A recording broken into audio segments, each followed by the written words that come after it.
है गाइस, इनके साथ कोई वीडियो बनाने नहीं आता है तो इनके साथ हम वीडियो बनाने आते हैं।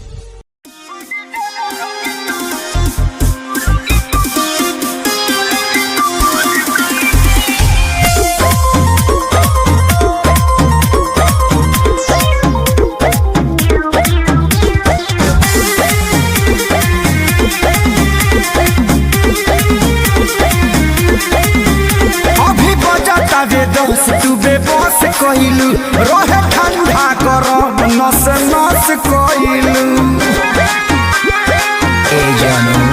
अभी बजता रे दोस्त तू बेबस कहिलू रहे ठंडा गरम नस नस कहिलू हे रानी बोलत तार सरहद कहि दी हद कहि दी राजा हद कहि दी ऐसा कहि तो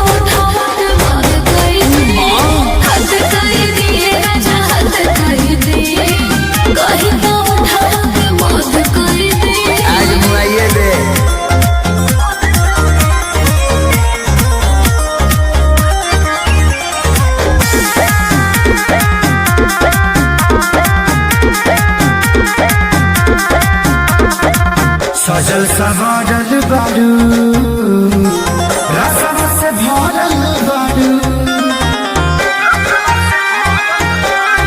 ए जा पीछा से पड़ल बारू हल्का बिगड़ल बारू आज जागल फिर डिलीट करे सारा पाउडर के रिंग के क्लीन करे मन बहरत मन गदगद कहीं दी